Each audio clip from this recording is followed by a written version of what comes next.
ikan lele, ada yang nggak ikut retret le.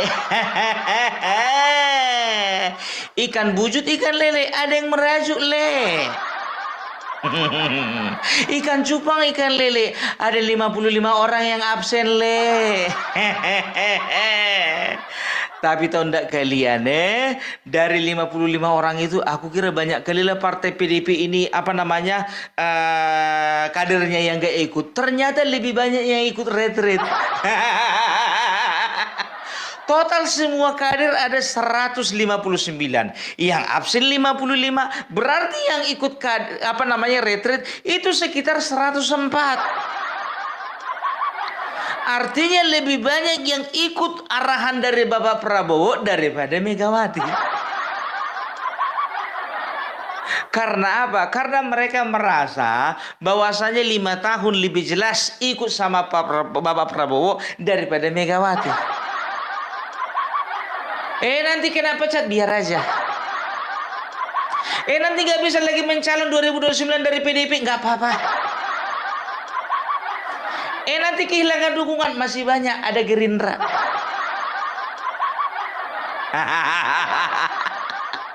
Aduh. Sekarang kenapa sih? Ya coba bayangkan kalian, 55 orang kader PDIP dikabarkan masih ada di sekitaran Magelang. Lagi menunggu instruksi. Menunggu instruksi dari Ibu Megawati sebagai ketua umum, kapan kalian masuk. Kalau belum kusuruh masuk, jangan ikut masuk. Dan Ibu Megawati di sana lagi melobi mungkin kan? Ya. Jadi apa katanya?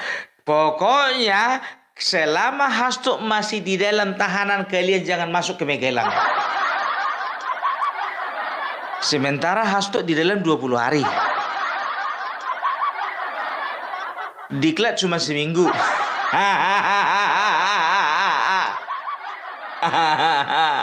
Aduh, inilah seorang pemimpin yang gak masuk akal. Ya, ini contoh leadership yang gak bisa ditiru. Apa mau ditiru model kepemimpinan seperti ini coba? Yang namanya kepala daerah, walaupun ya mereka itu adalah kader partai, artinya partai sudah bersedia untuk menghibahkan kadernya itu untuk bekerja bagi rakyat.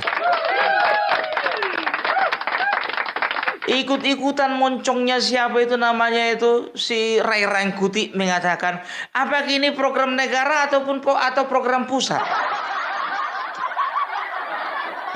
Sekarang begini, mau program negara, mau program pusat, mau program daerah, selama itu ada instruksi dari presiden, laksanakan.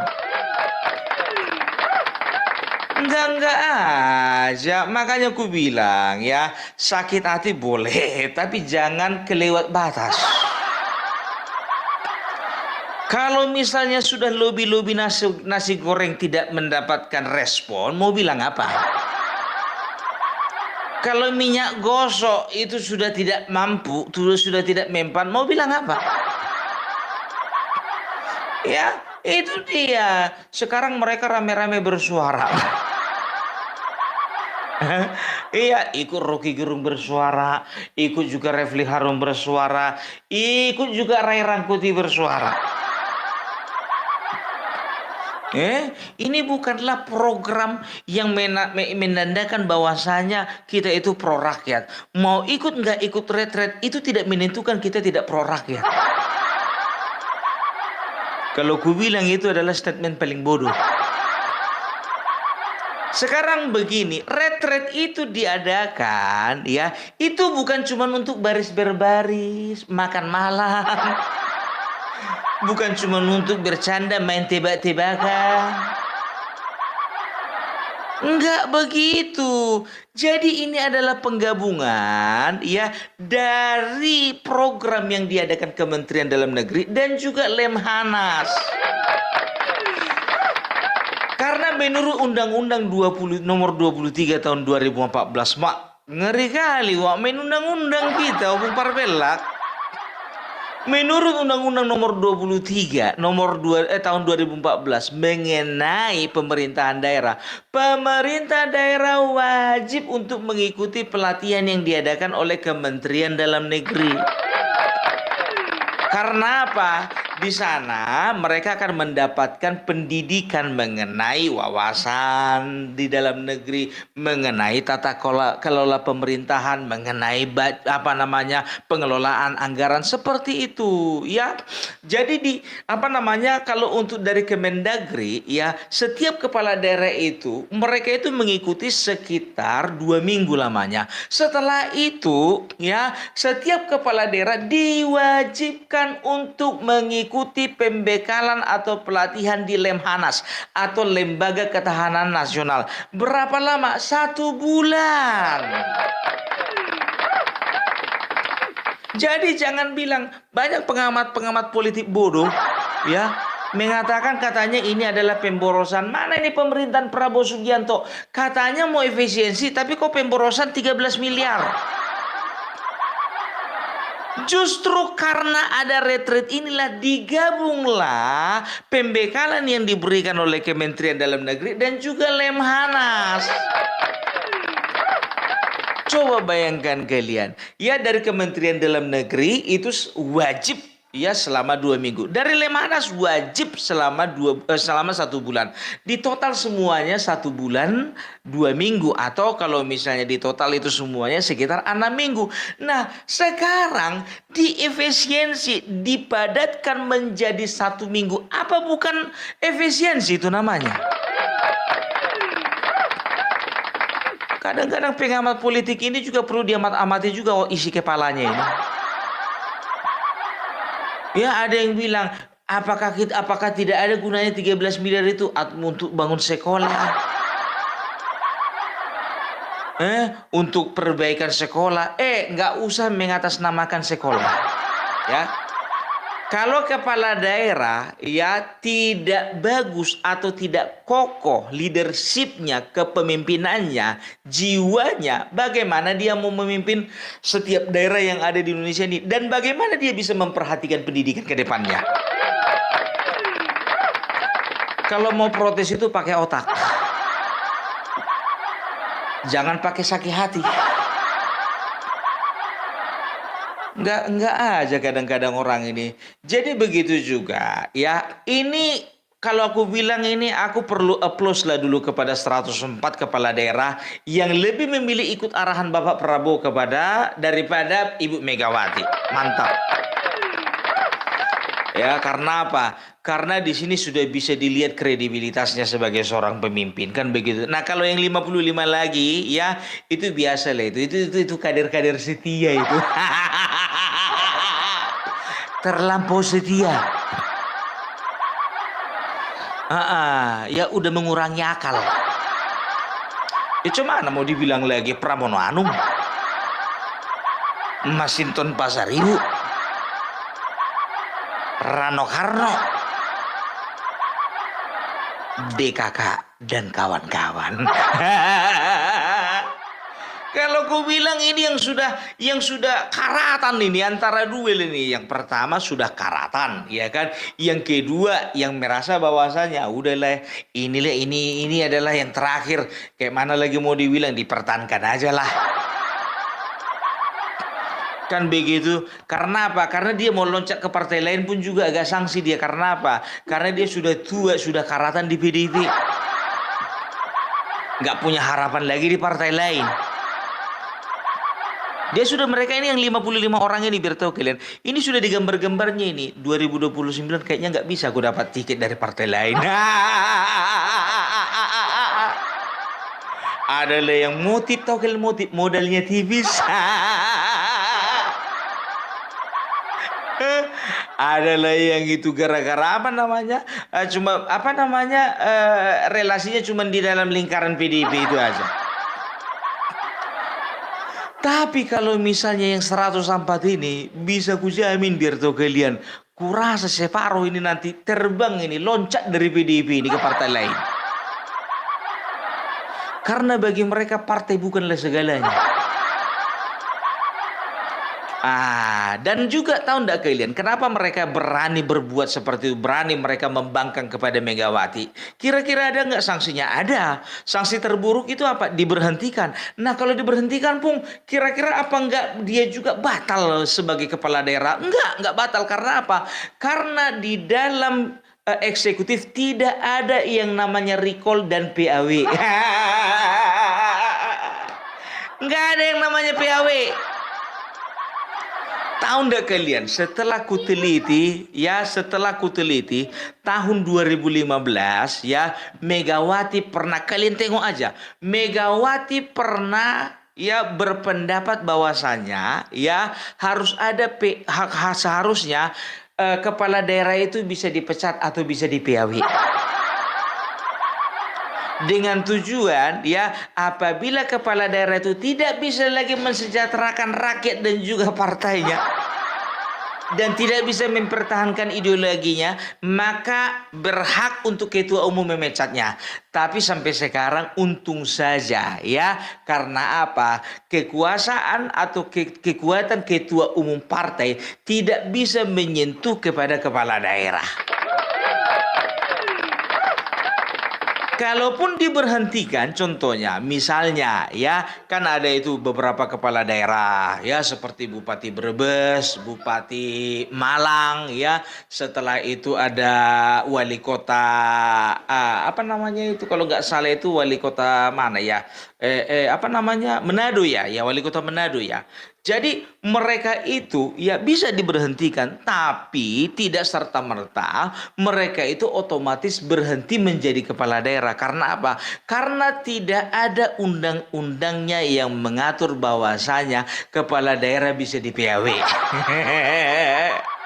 Bukan seperti dewan, itu dia. Makanya yang 100 sampah itu berani itu menantang itu. Gitu. Tapi kalau dewan jangan coba-coba di-recall. Makanya aku bilang ya, jadi harus bisa dibedakan ya. Dan ini juga bagi yang belum mengerti. Jadi jangan sampai ketakutan ya. Setiap kepala daerah yang sedang ikut retreat di situ dari si merah ya, tidak akan pernah terancam diberhentikan.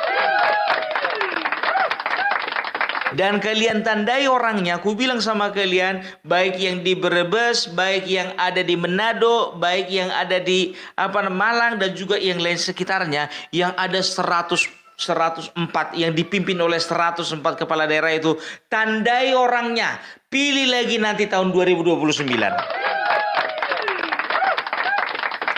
Dan juga kawan-kawan yang nggak mau ikut retreat itu, tandai juga orangnya biar jangan dipilih lagi nanti. Ngapain dipilih pengisut? Alah, kayak negara ini negara punya mamaknya aja. Kayak bapaknya aja yang punya negara ini. Bapaknya memang proklamator, tapi apakah karena proklamator jadi mau seenak-enaknya dia aja? Nggak bisa seperti itu. Negara ini milik bersama. Bapaknya itu adalah proklamator, bapaknya itu adalah pendiri bangsa ini. Tapi dia bukan satu-satunya yang berjuang untuk kemerdekaan bangsa ini. Masih ada Muhammad Hatta, masih ada Muhyamin, masih ada Ki Hajar Dewantara, masih ada Sutomo, masih ada yang lain sebagainya. Bukan satu-satunya itu. Tanpa mengurangi rasa hormat ya. Itu dia. Jadi seolah-olah bangsa ini punya dia. Semua mau diatur-atur dia. Siapa kali kau? Ingat umur. Ya, justru semakin, coba begini ya. Kalau misalnya ya kalian pertahankan sikap seperti itu, PDIP mempertahankan sikap seperti itu, artinya apa? Kalaupun contohnya mereka tidak diberi sanksi, misalnya tidak ada sanksi pemberhentian terhadap orang atau kader PDIP yang absen ikut retreat kemarin yang 55 orang itu, katakanlah Bapak Prabowo bermurah hati, Kemendagri juga tidak memberikan sanksi, berjalanlah pemerintahan, ya kira-kira. Ini kan melatih mereka untuk membangkang kepada pemerintah pusat. Jadi mereka mereka nggak akan bergerak sesuai arahan pemerintah pusat lagi, tapi mereka bergerak sesuai dengan ketua umum partai. Ya, siapa kali rupanya dia. Sedangkan Partai Gerindra yang sebesar itu nggak kayak gitu. Panik karena udah ranking 3 sekarang. Ku beritahukan sama kalian ya, Partai PDIP menjadi ranking 3 penyumbang kepala daerah. Ranking 2 Golkar, ranking 1 Gerindra. Jadi begitu, ya. Jadi bisa dikatakan ya, jujur aja aku bilang orang ini kadang-kadang sekarang begini ya, sekarang begini. Setiap kader-kader ya, setiap orang yang terpilih jadi kepala daerah itu belum tentu kader semua itu. Contohnya saja ya, contohnya saja yang ada di Provinsi Riau ya. Bisa dikatakan gubernur terpilih itu kan dari PKB, wakil gubernurnya itu katanya dari apa namanya PDIP. Nah sementara ya dia apa namanya jabatan terakhirnya kalau nggak salah itu sekde itu PNS itu. Nah dijadikanlah dia kader supaya apa? Supaya bisa membantu suara. Kader karbitan. Biar bisa lolos. Itu di Riau. Sumatera Utara begitu juga kemarin Edi Rahmayadi. Masalahnya nggak lolos. Kader karbitan juga. Apakah Sumatera Utara dan juga Riau cuma 2 contoh aja? Enggak yakin aku, banyak. Jadi nggak usah mimpi lah ya. Kalian itu bisa bertahan 2029 kalau pola apa namanya kalau pola bernegara kalian seperti ini. Itu dia. Ya, jadi udahlah. Ya, coba yang dari 55 orang itu ada yang bisa berubah pikiran hari ini? Ngapain coba? Katanya ada sebagian di Jogja, ada sebagian di Semarang, ada sebagian di sini. Ini namanya harap-harap cemas. Kalian tunggu sampai Hasto dibebaskan, nggak kan dibebaskan itu. Udah aku bilang sama kalian. Mau kalian tunggu ketua umum melobi Bapak Prabowo, nggak terlobinya lagi tuh. Apa coba gara-gara Hasto aku pun heran ngeliat siapa ini Ibu Megawati ini. Gara-gara manusia yang seonggok itu.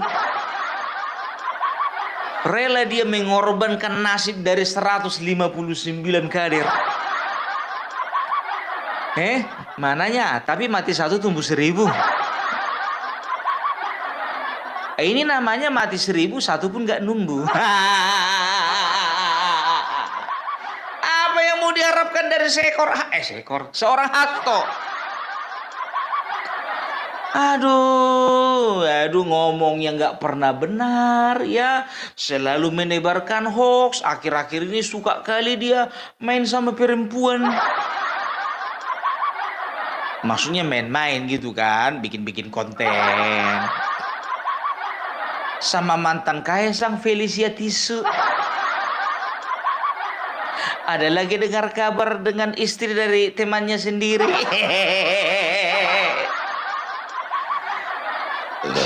Ya nggak tahu aku itu masalah itu rumor atau enggak rumor ya, itu urusan dia lah itu ya kan. Tapi dari apa namanya, dari setiap apa yang disampaikannya itu selalu mengatasnamakan bangsa dan negara, mengatasnamakan demokrasi, mengatasnamakan supremasi hukum, mengatasnamakan Tuhan. Berani dia mengatasnamakan Tuhan. Berbohong pun sekarang orang nggak mikir-mikir lagi atas nama Tuhan. Sekarang coba bayangkan kalian ya, yang menjadi pikiran terberatnya itu, kenapa aku diadili, Jokowi nggak diadili? Sekarang itu Ferry Amsari di apa namanya di ILC. Ini adalah waktu yang tepat untuk Jokowi diadili. Ferry Amsari siapa kali kau? Kau baru kemarin sore nongol. Sok-sok jadi tokoh kau yang menentukan kemana arah bangsa ini berjalan. Kau urus dulu Dirty Vote-mu itu. Nggak ada rencana bikin apa film Dirty Vote kedua? Ya kan seperti yang gue bilang kemarin, Dirty Vote, dirty, kotor, vote, suara kotor. Au, au, au, au, au. Oh yes. Oh no. Oh my God. Saksikan bersama-sama Dirty Vote seri kedua. Kenapa? Nggak laku lagi? Iyalah katanya ahli tata negara. Tata negara.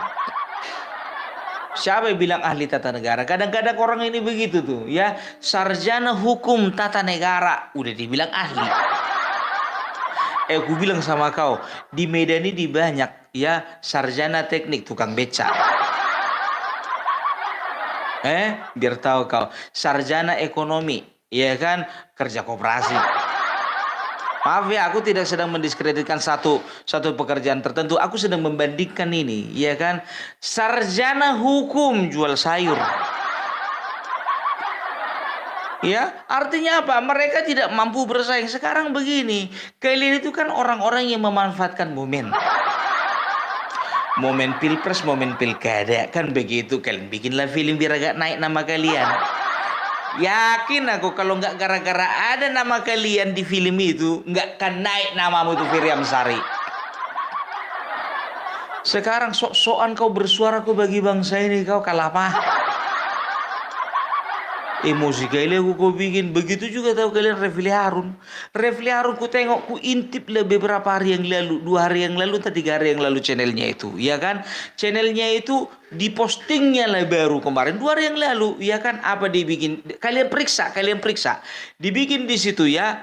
Presiden Jokowi disorakihu ketika ada di forum umum.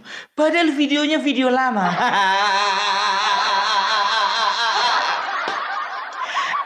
Kalapa, itu video lama. Seorang Refli Harun katanya tata negara bikin video lama.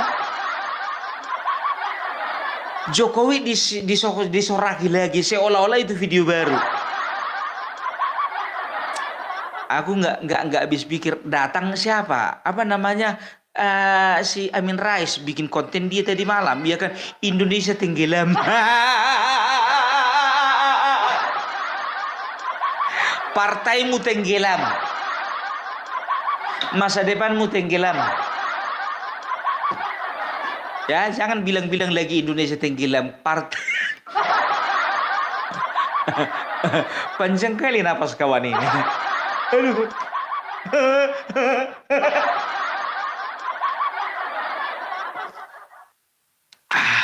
Tengok-tengoklah dulu siapa yang lewat rumah kawan ini ya. Memang betul-betulnya itu Amin Rais atau yang lain. Aduh, ya.